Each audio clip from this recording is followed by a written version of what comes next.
Right, so the very last thing we're going to look at is 3.3, and we're going to look at some statements that we've said these before. We're just going to kind of write them all down formally. So if something is a root, okay, or a zero, it means that you can take that value, you can plug it into a formula, and the answer will come out to 0. So if you had something like y equals, I should do it like this, f of x equals 4x plus, I don't know, 12. And I said to you there, find the solution to that equation when you set it equal to 0. What would be the answer for x there? -3? Yeah, -3. So I'll use -3 as my example number. So in this case, -3 is the solution to setting that equation equal to 0. -3 is called a 0 of the function. What's another word that I use for 0? Root. Yeah. -3 is a root of the function.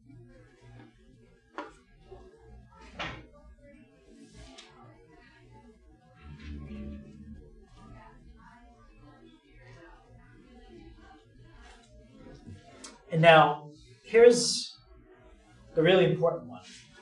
-3 is a root. That means x minus the number is a factor. Right? And that's what I was going over in one of those questions. I kind of took the question in the homework and just asked you to think about it in reverse. Once you know the numbers that are roots, like let's say you had a 2, a 5, and a 6, and those are your roots. And you say, well, where would the 2 have come from? It would have come from something like this. You would have had x minus 2 in parentheses. That would have been one of the factors. X minus 5, x minus 6. So once you know the number that's a root, x minus the number is a factor. That one's important. Oh yeah, and the number is also an x-intercept. When you draw it, in this case, -3 would be where that graph crosses the x-axis. So all those things pretty much mean the same thing. Finding a root, finding a 0, finding an x-intercept, finding a factor, it all would use the number -3 in my problem. Just different ways of using it. So now what we're going to look at is I'm going to give you a problem that has certain x-intercepts in it, or certain roots, certain zeros, and I'm going to have you work backwards using that formula, x minus the number, to give me the factors. Okay. So here's your roots. This graph is going to cross the x-axis at -2, +1, and +3. I want to work backwards and figure out a polynomial that would have those numbers as answers when I plug them in. So the first step to working backwards is to figuring out where the -2 would have come from. It would have been something in parentheses, right? And then the 1, and then the 3. Okay. Let's start with the -2. What would be something you could put in parentheses so that when you plug -2 into it, it comes out to 0?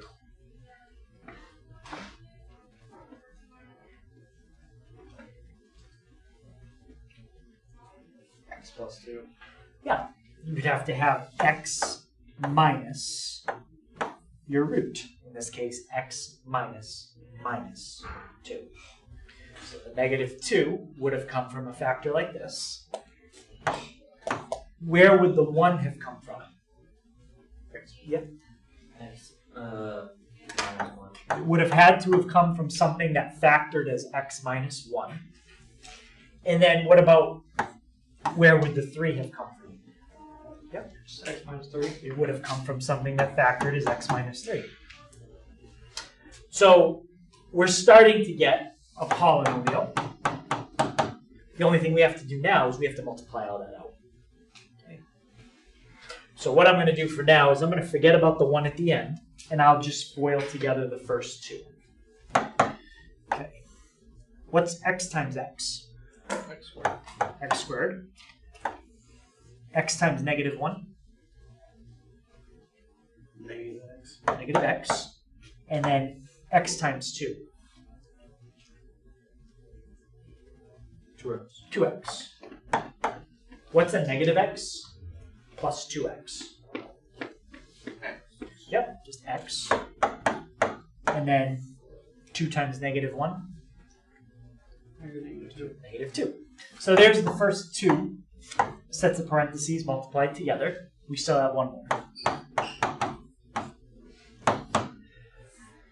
So now, once we do this out, we're going to have our final answer. And we can type it in on the calculator and then see, does it cross at negative 2, 1, and 3? We can check it. All right, let's do this. What's x times x squared? X cubed. X cubed. X times x.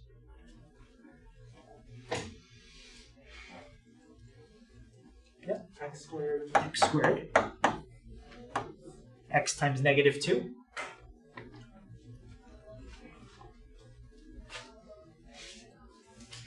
Negative 2x. Negative 2x.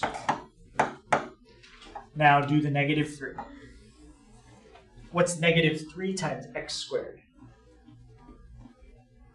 Negative 3x squared. Negative 3x squared.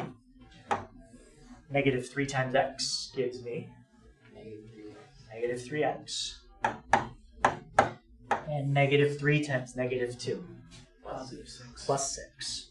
Okay. Now combine your like terms, and that should be your final answer. So we get x cubed. We got that one. How about x squared minus 3x squared? 2x. Negative 2x. Negative 2x squared. Okay, so we got that one, that one. How about negative 2x minus 3x? Negative 5x. Yep. So that's negative 5x and the plus 6. There's nothing to combine it with. So that should be the polynomial that you could plug in that number, or that number, and get 0. Well, let's check 1 real quick, just see if that one works, and then the rest we'll just graph. What's 1 cubed? 1. And if you plug in 1 here, what's 1 squared? 1 times negative 2. Now plug 1 in here. What's 5 times negative? What's 5 times 1? Negative 1. Negative 5. Negative 5 plus 6. Negative 1 minus 2. That's negative 1. What's negative 1 minus 5? 6. Negative 6 plus 6 is 0. So yes, 1 is a number that you can plug in, and you get 0. Let's check the other two just by graphing it. So we got x cubed minus 2x squared minus 5x plus 6. And it should cross at negative 2, positive 1, positive 3. There's your negative 2, there's your positive 1, there's your positive 3. Perfect. So that's working backwards given the x-intercepts, or given the roots, and finding the formula that it came from. Okay, but the first step is just getting the 3 factors. So any questions on how we did that one? And 3 is as many as we would probably do, because once you get it like 4 roots or 5 roots, then you got 4 or 5 sets of parentheses, and then it starts to be a lot more to multiply out. But 3 is still pretty easy. Any question on that? All right, so last one. This one is actually just the opposite now of what we did. Instead of me giving you the roots, I'm going to give you the final formula again, like that. And I want you to take this formula and figure out the roots from it. So now we're going the other way.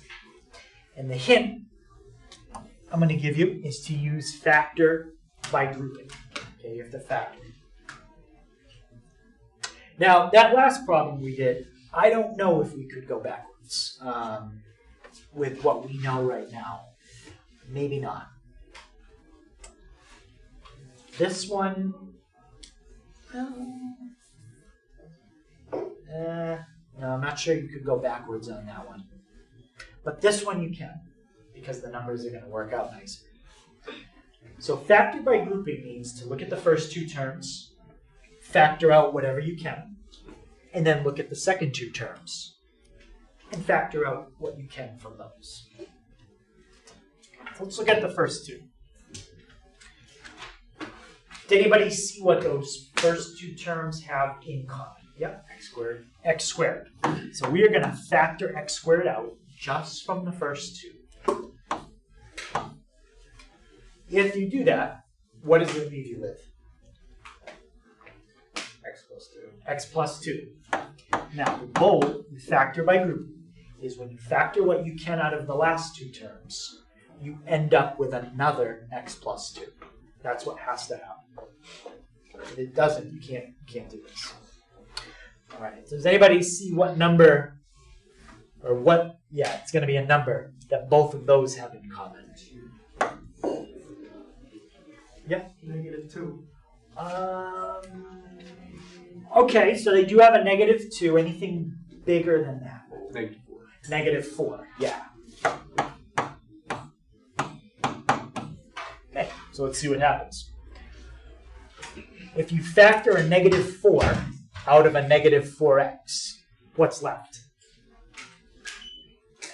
Just an x. Okay. And then -4 times what is -8?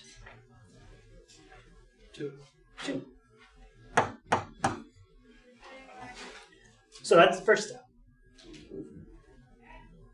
Any questions on how we factored an x squared out of the first two, or a -4 from the last two? Okay, now you look at it again, and you're going to factor another time. This time you're going to look at that, and you're going to look at that. And what do both of those things that I just put the red bracket around, what do those both have in common? The x plus 2. The x plus 2. So this time, you're going to take the x plus 2 out of both of them and put that in front. So now, look at just the first red bracket. If you take the x plus 2 out of that one, what's left in the first bracket? The x squared. Yep, just the x squared. And if you take the x plus 2 out of the second bracket, what's left in that one? Right. What is it? -4.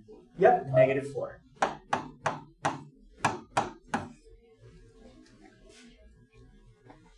And if you want to check it, you could multiply it back out. Take that and multiply it by x squared, and you'd have that.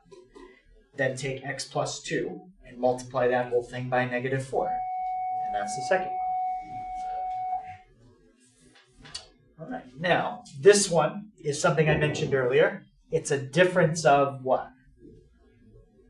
Squares. Yeah, it's a difference of two things that are squared. This is x squared. This one is like a 2 squared. So that will factor a little bit more. And then, once we do that, we're basically going to be at this step. We're going to have 3 sets of parentheses. Then the last thing is going to be to get the numbers from those parentheses. Okay, so we're just about there.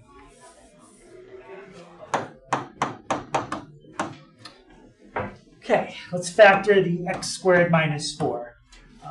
What times what would give you x squared? X. So yeah, x and a x. Now you're going to want the middle to disappear. There's an x squared and there's a constant. There's no x term here. So what does that mean my signs have to be? Plus and minus. Yep, you're going to need a plus and a minus. And now two numbers that multiply to give you 4. 2. Yeah, 2 and 2. Let's check it. X times x is x squared. X times negative 2. X times positive 2. That's gone. 2 times negative 2 gives you negative 4. Perfect. So now we're almost at the last step. We've got the factors. We just have to now write down the zeros.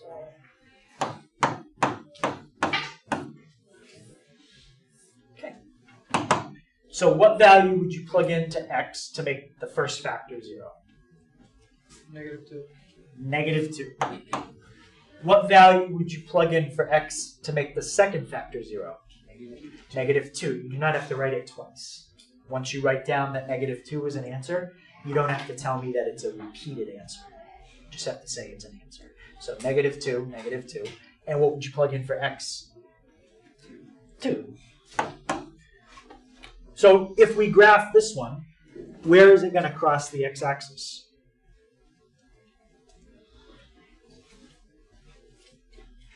Well, first, how many times is it going to cross the x-axis? Only twice. And where is it going to cross? At what numbers? Negative 2 and 2. Negative 2 and 2. So let's type it in and let's see if that's how it looks. Sometimes a cubic will cross 3 times, but this one's not going to. How can I draw a cubic that turns, but only crosses the x-axis twice? You put the y instead of the r. Oh wait, never mind. So normally, like if you draw a cubic, it's going to go like that. So how can it only cross the x-axis twice and not 3 times?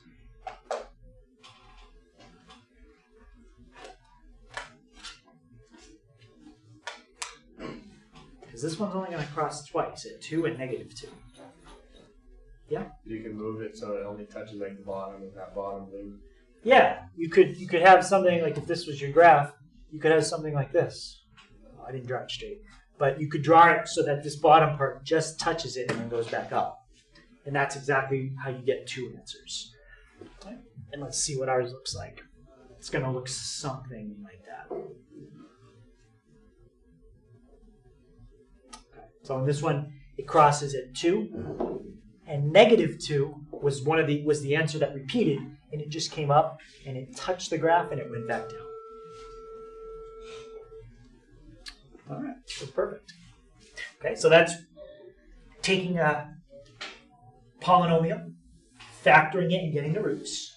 And then the one before that was starting with the roots and then factoring it to get the polynomial. So it's just going forward and backwards. And that's what we didn't finish on. Any questions on? Okay, so just a reminder, we have our test tomorrow. So the test will cover everything we did this week, which was 3 sections. Let me see. I think it was 3.3 was the last one, 2.3 and 2.4. So 2.3, 2.4, and 3.3. And there's a review on Schoology that pretty much covers exactly what's going to be on the test. So for the last 40 minutes or so, you will have time to work on that review. If you have any questions, I can help you out. You can use the review on the test tomorrow if you want. Or you can use a different sheet of paper, but you can use one sheet of paper on the test tomorrow. Okay. Anybody not sure where to find the review on Schoology? Should be right under the 3.3 folder, like where you go. It should say review, and I think it's 20 questions. Whatever you don't finish, that's the homework tonight. But you got about 40 minutes right now to start.